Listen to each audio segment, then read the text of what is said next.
हो रहा है। 2014 में जब से बीजेपी सत्ता आई, लोगों के मन में मॉब लिंचिंग जैसे हादसे होने लगे हैं। आजकल बीजेपी को कोई बुराई नहीं कर सकता दिल्ली में। उस टाइम पे कांग्रेस के शासन था तो कांग्रेस को लोग कितने भी गालियां देते थे, कोई फर्क नहीं पड़ रहा। कोई फर्क नहीं पड़ता। चाहे बीएसपी को भी कितनी गालियां दो, चाहे अखिलेश को भी कितनी गालियां दो, कोई फर्क नहीं पड़ा था। तो आज के टाइम में जब से ये सत्ता आई है, अब इतना बुरा हाल हो गया है। तो देखिए, अगर पिता को आप आरोप लगा रहे हैं पर अब बेटे राजनीति में आ रहे हैं तो उनके लिए क्या कहेंगे? जरूरी थोड़ी ना कि अगर पिता चोर है तो बेटा भी चोर ही निकले। मेरी एक बात सुनिए मैडम, जैसे जिसकी मैन्युफैक्चरिंग होती है वैसी उसकी औलाद होती है। जब बाप का डीएनए खराब है तो बेटे का कैसे निकल जाएगा? औरंगजेब के घर में, जिसके औलाद ही ना हो, के घर में सुनो औलाद ही ना हो, क्या करेगा? सुन तो लीजिए सर, जिसका औलाद नहीं है उसको कोई बात नहीं है, क्या बोलोगे उसको? क्या बोलोगे? ना मोदी की औलाद है ना योगी की औलाद है, तो तुम्हारी औलाद के बारे में क्या सोचेगी? हाँ तो कैसे नहीं सोचेगी? ये मैं बताता हूँ, सुनो इनके पता क्या है, मैं बता रहा हूँ। देखो, मैं इनके बारे में एक बात बताना चाहता हूँ। ऐसे लोग हैं बहुत परेशान आत्मा है। ये राहुल गांधी का नाम क्यों नहीं लिया? कुछ लग रहा है? राहुल गांधी का नाम लिया नहीं, अपने नेता का नाम नहीं लिया ना। लो नाम क्यों? उसने शादी कर ली, उसके 4 बच्चे। उसने तो शादी नहीं भी करी। नाम है उसमें, हमारा राहुल गांधी का भी लो। नहीं, नाम लेंगे सिर्फ मोदी योगी का।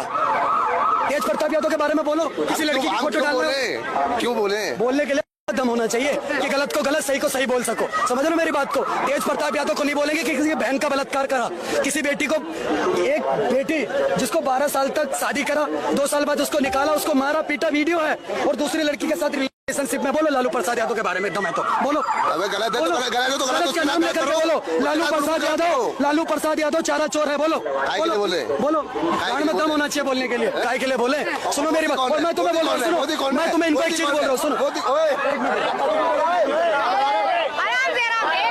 तो इस पे कुछ बातें कहना चाहोगे कि ये ऐसा क्यों हो रहा है देश के अंदर? ये देखो, इरिटेशन बीजेपी को बुराई करो तो तुरंत मॉब लिंचिंग हो जाती है। कुछ सवाल, अगर कुछ लोग सवाल सही कर रहे हैं, वो जवाब नहीं दे पा रहे हैं तो वो जय श्री राम कर देते हैं। क्या लगता है आपको, ये कितना, कहाँ तक ये सही है?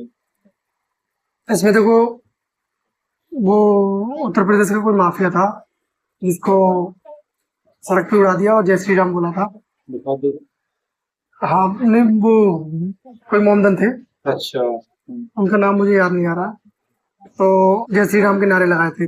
अब लोग बोलते हैं कि तुम हमारे धर्म की या भगवानों को मजाक उड़ा रहे हो, तो भगवानों को क्राइम की तरफ कौन लेके जा रहा है?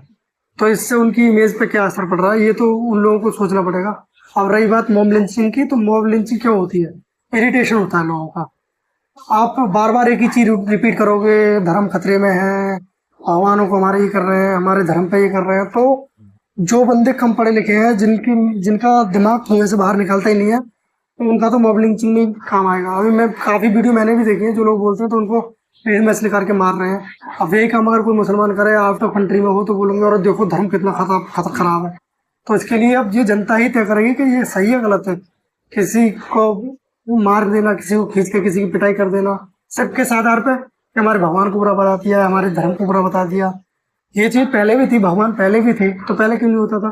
पहले इसलिए नहीं होता था कि पहले की सरकार, पहले की सत्ता में जो लोग बैठे थे, वो धर्म पे या किसी फालतू की चीज पे ध्यान नहीं देते। वो सिर्फ विकास पे ध्यान देते थे कि हमें कहीं जर्जर इमारत है स्कूल की, तो उसको पैसे कैसे काम करना है, जनता क्या बोल रही है हमें कोई फर्क नहीं पड़ता। हमें काम वो करना है कि जनता का उससे फायदा हो। हॉस्पिटल कहीं जर्जर है, हॉस्पिटल खोलना, तो हम उस पर काम करेंगे। तो आपकी सरकार में और पहले की सरकार में ये फर्क था, इसलिए पहले मॉब लिंचिंग नहीं होती थी, अब मॉब लिंचिंग इसलिए होती है। तो इस सरकार को भी मेरी नज़र में यही करना चाहिए, कहाँ हमें स्वास्थ्य के लिए हॉस्पिटल खोलने, उनमें कितने डॉक्टर रखने हैं, हमें कहाँ हॉस्पिटल में स्कूल खोलने हैं, वहाँ कितने टीचर्स रखने हैं, और कहाँ कि बेचारा किसके घर में अगर दिया नहीं जलता, चूल्हा नहीं जलता, उसको रोजगार देना है। तो इस पर अगर आ जाए तो मॉब लिंचिंग उस दिन बंद हो जाएगी। अच्छा, मैंने एक वीडियो देखी थी जिसमें एक मूवी आई थी जवान, शाहरुख खान की। तो दीपिका पादुकोण ने उसमें भगवा कलर के कपड़े पहने थे शॉर्ट में, तो लोगों ने बहुत ज्यादा वो फिल्म बायकॉट करने के लिए बोला था। अभी मैंने कुछ ही पल कावड़ियों को देखा, लड़कियां नाच रही हैं और पीछे पीछे कावड़े जा रहे हैं और अश्लील गाने चल रहे हैं। इस पर कुछ दो बातें। इस पर तो मैं, वो वीडियो क्लिप है, मैं इसमें यूट्यूब वीडियो में डाल दूंगा, ये प्रूफ है हमारे पास। इसका सवाल नहीं कर रहे हैं कुछ लोग। इस सवाल का जवाब हम अपनी ऑडियंस से देना चाहेंगे। जो ऑडियंस अच्छी मानसिकता के हैं, वो देख के कुछ विचार करेंगे और कुछ विचार करेंगे। कुछ लोग ऐसे भी हैं जो इस पर ऑब्जेक्शन उठाते हैं भगवा कलर पे, तो खुद तय करें कि वो चीज सही थी या गलत थी।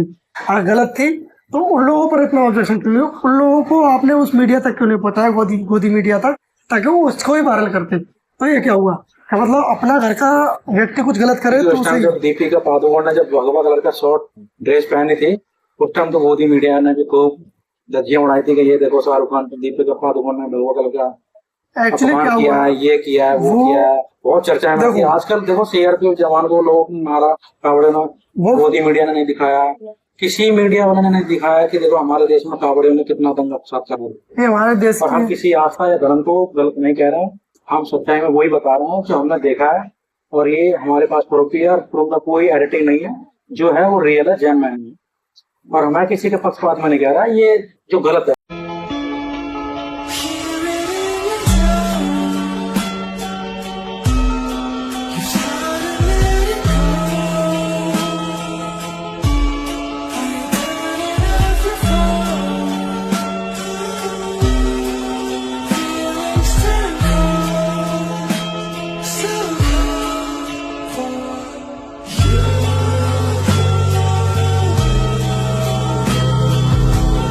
देखिए इसमें जो हो रहा है। जवान मूवी जो आई थी, आपने जो सवाल किया था मुझसे कि दीपिका पादुकोण ने वो भगवा कलर की पहना था, उस पर गाना गाया था, तो अगर उस फिल्म में, मैं यकीनन बोल रहा हूँ, अगर उस फिल्म में कोई मुसलमान ना होकर के कोई हिंदू हीरो होता तो वो वीडियो भी इतनी आग नहीं पकड़ती। हमारे देश का मेन मुद्दा, हमारे देश का मेन मुद्दा अब एक ही चीज पर अटका है, हिंदू और मुस्लिम पर। और जब तक हिंदू मुस्लिम रहेगी, हमारे देश के हर नागरिक का तो विकास होना बहुत मुश्किल है। हर नागरिक का विकास होना बहुत मुश्किल है, क्योंकि हम जब बाहर निकलते हैं, नोएडा में किसी और शहर में निकलते हैं और बड़ी बड़ी ऊंची ऊंची बिल्डिंग देखते हैं, और कोई ई रिक्शा चला रहा है या कोई पैदल चल रहा है, तो वो सोचता है विकास तो बहुत तगड़ा हो रहा है।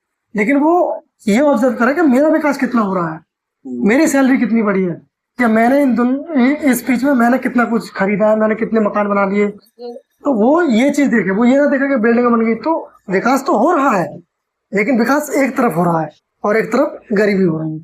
तो ये सब क्यों हो रहा है? क्योंकि इस देश में दो ही मुद्दे हैं, हिंदू और मुस्लिम के। और हिंदू मुस्लिम के मुद्दे क्यों हैं? क्योंकि हम तुमने ही हिंदू मुस्लिम के मुद्दे बढ़ाए हैं, हम उस चीज पर ध्यान वीडियो यहीं समाप्त करते हैं। आज के लिए वीडियो हमारी अच्छी लगी हो तो लाइक शेयर जरूर करें। बहुत बहुत धन्यवाद दोस्तों, आपने देखा।